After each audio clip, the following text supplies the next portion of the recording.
ఇంత పోరాడుతున్నాడు అనేది నాకు అర్థం కావట్లేదు. అంటే నీ మీద ప్రేమ లేకుండానే నీ గురించి ఇదంతా చేస్తున్నాడు అని అనుకుంటున్నావా నువ్వు? ప్రేమ అంటే పెంచిన ప్రేమ ఉండొచ్చేమో, అందుకని చెప్పి ఇంత తెగిస్తారా? నేను వదిలేశాను, ఇప్పటికి నేను మూడోసారి ఇది రావడం, మూడోసారి కూడా వచ్చాను అంటే వాళ్ళకి అర్థం కాదా? ఓకే, అది మైండ్ లో పెట్టుకుని నా జోలికి రాకుండా ఉంటే మంచిది అనుకుంటున్నాను. మా ఫ్యామిలీ జోలికి కూడా వెళ్ళకుండా వాళ్ళని ఇన్ఫ్లుయెన్స్ చేసి ఇతని మాటలు వాళ్ళ చేత చెప్పడం కూడా మానేస్తే బాగుంటది అని చెప్పి కోరుకుంటున్నాను. ఓకే. అండ్ నైట్ టైమ్ ఇక్కడ నుంచి నువ్వు బయలుదేరింది, ఎలా వెళ్ళావు, నిన్ను ఎలా పిక్ చేసుకున్నారు ఏంటి అని చెప్పి కూడా మొత్తం నువ్వు చెప్పను అని అన్నావు. ఓకే, బట్ ఏ టైంకి అక్కడికి చేరుకున్నావు తన దగ్గరికి? నువ్వు వెళ్ళగానే అఘోరి ఏ విధంగా రియాక్ట్ అయింది? ఎందుకంటే తన కోసం అంత అర్ధరాత్రి పూట వెళ్ళిపోయావు నువ్వు, అసలు తన గురించి ఎలా రియాక్ట్ అయింది? నువ్వు అసలు ఏ టైంకి వెళ్ళావు ఆమె దగ్గరికి? మార్నింగ్ 9:30కి అయితే రీచ్ అయ్యాను లొకేషన్ దగ్గరికి. నన్ను పికప్ 9:40కి అలాగా పికప్ చేసుకున్నారు. ఏడ్చేశారు ఫస్ట్ చూడగానే. అలా ఇద్దరం ఏడ్చాము. అలాగా ఇంకా సర్ది చెప్పుకొని ఇంకెవరు వద్దు మనకి అనుకుని మాట్లాడుకొని మా జీవితం ఏదో మేము బతకాలని డిసైడ్ అయిపోయాం. ఓకే, సో ఇంకా మీ లైఫ్ ఏంటో మీరు లీడ్ చేసుకుందాము అని చెప్పి అనుకుంటున్నారు అనమాట. అయితే ఇప్పుడు ప్రెసెంట్ ఏదైతే జ్యోతిర్లింగాల్ని నేను దర్శించుకోవాలి అని అఘోరి చెప్తూ ఉందో, ఇప్పుడు మీరు అటు వెళ్తున్నారా? లేకపోతే నిన్న చెప్పడం జరిగింది కదా ఇంటికి తీసుకెళ్తాను, ఇంట్లో ఇంకా తన కుటుంబ సభ్యులు నువ్వు మొత్తం ఒక ఫ్యామిలీ లాగా మేము కలిసి ఉంటామని చెప్పడం జరిగింది కదా, అలా మీరు ఏమైనా ఇంటికి వెళ్తారా లేకపోతే ఏంటి? దీని గురించి కూడా ఏమైనా క్లారిఫికేషన్ ఇస్తారా? అది తర్వాత, కానీ మేము ఏం చేస్తున్నాం మన కార్యాచరణ మాత్రం ఎవరికి చెప్పం.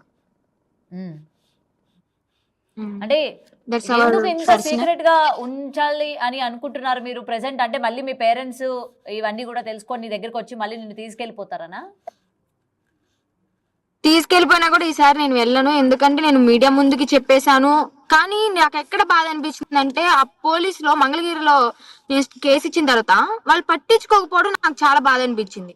ఎందుకంటే I'm the major. Okay, parents గా వాళ్ళకి సపోర్ట్ చేసి ఉండొచ్చు, కానీ ముందు నేను ఇచ్చాను కాబట్టి నా బాధ కూడా వాళ్ళు అర్థం చేసుకోవాలి కదా. కానీ నా కేసు తీసుకోకుండా పట్టించుకోకుండా మూలపడేసి మా పేరెంట్స్ ఇచ్చింది తీసుకొచ్చి అది లీడ్ చేస్తున్నారు వాళ్ళు, అది మెయిన్ హైలైట్ చేస్తున్నారు. కానీ వాళ్ళకన్నా ముందు నేను ఇచ్చేసి నా స్వతహా నేను వచ్చేసాను, నా ఇష్టపూర్వకంగా వెళ్తున్నాను, నేను అఘోరమ్మతోనే ఉంటాను, అమ్మ నాన్న చూడాలనిపిస్తే నెలలో 10 రోజులు 5 రోజులు వచ్చి వాళ్ళతో స్పెండ్ చేస్తాను వాళ్ళకి ఇష్టమైతే అని క్లియర్ గా రాసి వచ్చాను. విష్ణుకి నాకు కూడా ఏ సంబంధం లేదు, ఇన్వాల్వ్ అవ్వకుండా ఉంటే మంచిది అని కూడా నేను రాసేసి వచ్చాను అదే రోజు. May 21 ఫ్రైడే అనుకుంటా, నైట్ 10:30కి ఏమో కంప్లైంట్ రాసి ఇచ్చి రావడం జరిగింది. కనీసం ఆ కంప్లైంట్ రాసి నేను బయటకు వస్తుంటే మా అన్నయ్య నాన్న నన్ను లాక్కెళ్ళిపోయారు ఇంటికి, జుట్టు పట్టుకొని ఎలా పడితే అలా పట్టుకుని ఆటోలో ఎక్కిచ్చేసి ఇంటికి తీసుకెళ్ళిపోయారు. ఇప్పటికీ నాకు వాళ్ళు గోర్రు ఘాట్లు అవన్నీ చేతి మీదే ఉన్నాయి. ఇంకా ఇంటికి తీసుకెళ్లారు. ఓకే, సైలెంట్ గా ఉన్నాను. నెక్స్ట్ డే మాత్రం ఎలాగైనా వెళ్లాల్సింది అని పట్టుబడి తర్వాత 22 ఆఫ్టర్నూన్ నేను వచ్చేయడం జరిగింది. మళ్ళీ 15 days అయిపోయింది, గుజరాత్ కు వచ్చి వాళ్ళు తీసుకెళ్ళడం జరిగింది. నేను ఇది ఒక్కటే చెప్తాను, వాళ్ళు నన్ను ఎన్నిసార్లు తీసుకెళ్ళినా కూడా మా దగ్గరికి తీసుకెళ్లే అవకాశం లేదు.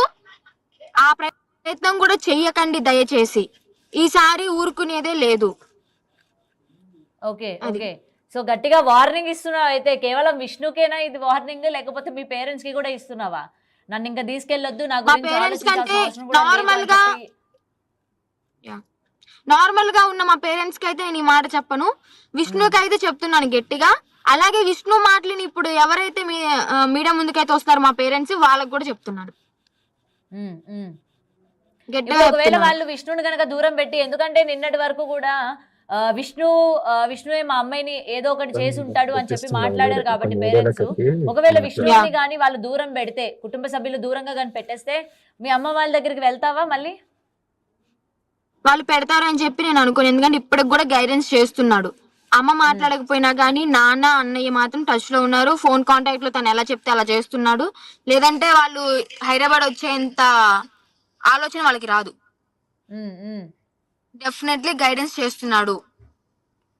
ఓకే, మరి ఇప్పుడు మనిషి ఎందుకు కనిపించట్లేదు? కేవలం ఫోన్ లోనే మొత్తం కూడా గైడెన్స్ ఇస్తున్నారు అనుకోవచ్చా? అయితే మనిషి ఇప్పటి వరకు అయితే బయటకు రావట్లేదు కదా విష్ణు, నిన్నటి నుంచి. ఈ రోజు ఏదో ట్రీ మీడియాలో ఇంటర్వ్యూ ఇస్తున్నాడు. ట్రీ మీడియాలో అమ్మని లైవ్ లో తీసుకున్నారు కదా, చూసాం అక్కడ. ఆ మీడియాలోకి ఎక్కి చెప్తున్నాడు. యా. ఓకే, సో లైవ్ లో చెప్తున్నాడు అనమాట మొత్తం కూడా, మరి గైడెన్స్ ఇస్తున్నాడు. సరే, ఇప్పుడు మీ పేరెంట్స్ కి ఫైనాన్షియల్ గా కావచ్చు ఇది సపోర్ట్ చేస్తా అంటున్నావు, ఎలా చేస్తావు ఏంటి? ఇంటికి వెళ్తావా, లేకపోతే కేవలం ఫోన్ కాల్లోనే నువ్వు వాళ్ళతో ఫోన్లో టచ్లో ఉంటూ ఏమైనా హెల్ప్ కావాలంటే ఆ విధంగా చేస్తావా ఏంటి? ఇంటికంటే చాలా టైం పడుతుంది వాళ్ళకి కలవడానికి. అయితే ప్రెసెంట్ కలవలేను, ఫోన్ కాంటాక్ట్ లో టచ్ లో ఉంటాను. ఫైనాన్షియల్ గా అంటే ఇంకా మా అన్నయ్య చూసుకుంటాడు కాబట్టి వాళ్ళకి ఏదైనా అత్యవసరం అయితే నేను ఏదో ఒకటి చేసి వాళ్ళకి పంపిస్తాను మనీ. ఓకే, ఇప్పుడు నెక్స్ట్ మీ పయనం ఎక్కడికమ్మా నెక్స్ట్? ఓకే, మొత్తం కూడా మీరు ఎక్కడికి వెళ్తారు ఏంటన్నా చెప్పనన్నారు. ఫ్యూచర్ ఏంటి? మీరు ఏమైనా ఇల్లు తీసుకొని ఉంటారా, ఇంట్లో ఉంటారా, లేకపోతే మీరు ఏమైనా ఏం చేయాలనుకుంటున్నారు? ఇలాగే కారులోనే జీవితాంతం కూడా తిరగాలనుకుంటున్నారా? ఇలా కారులో తిరిగితే సరిపోతుందా? ఏం చేయాలనుకుంటున్నారు? నెక్స్ట్ ఫ్యూచర్ ప్లాన్స్ ఏంటనేది ఏమైనా డిస్కస్ చేసుకున్నారా మీరు? కార్ లో అయితే ఉండము, ఫ్యూచర్ ప్లానింగ్స్ ఉన్నాయి. ఒక జాగాలో కూర్చుని మంచిగా ఇల్లు కట్టుకుని మా అమ్మ నాన్నకి ఇష్టమైతే వాళ్ళు కూడా వచ్చి ఉండొచ్చు, నో ప్రాబ్లం. సెటిల్ అయ్యి ఒక మంచి లైఫ్ లీడ్ చేద్దామని అయితే అనుకున్నాం. ఓకే, ఇల్లు కట్టుకుందాం అనుకుంటున్నారు అయితే? యా. ఎక్కడ ఎక్కడ ఎక్కడ కట్టుకుంటారు? అఘోరి యొక్క సొంత ఊర్లోనా, లేకపోతే మీరు ఏమైనా ప్లేస్ అనుకున్నారా ఎక్కడైనా మేము ఇల్లు కట్టుకోవాలి? ఒక ప్లేస్ అనుకున్నాము, ఒక ప్లేస్ అనుకున్నాము, అక్కడ కట్టుకుంటాం. ఓకే ఓకే, అఘోరి ఏం చెప్తుంది ఇప్పుడు? ప్రెసెంట్ మొత్తం నిన్నటి వరకు చాలా డల్ అయిపోయి డీలా పడిపోయింది. వాళ్ళు ఒక్కసారిగా మిమ్మల్ని చూడగానే ఆ హ్యాపీనెస్ అంతా ఆమె ఫేస్ లో కనిపిస్తుంది. డెఫినెట్లీ ఫీల్ ఉంటది కదా, మిస్ అయిన ఫీలింగ్ ఉంటది కదా. ఎన్ని రోజులు కలవకుండా ఉన్నారు? ఎన్ని రోజులు దూరంగా ఉన్నారు మీరు? 3వ తారీఖు మాత్రం తీసుకొచ్చారు నన్ను అక్కడ నుంచి, గుజరాత్ నుంచి. నిన్న డేట్ 11 అనుకుంటా మేబీ. యా, దాదాపు ఒక 7-8 days గ్యాప్ వచ్చింది కదా. చాలా మిస్. 7-8 days ఏంటి? ఏదో చెప్తున్నట్టుంది అఘోరి నీతోని, సైకిల్ చేస్తుంది. పాట పాడు అని చెప్పారు. అవును, పాడు పాడు పాట పాడు. మొన్న పాడింది కదా, పాడేవుగా.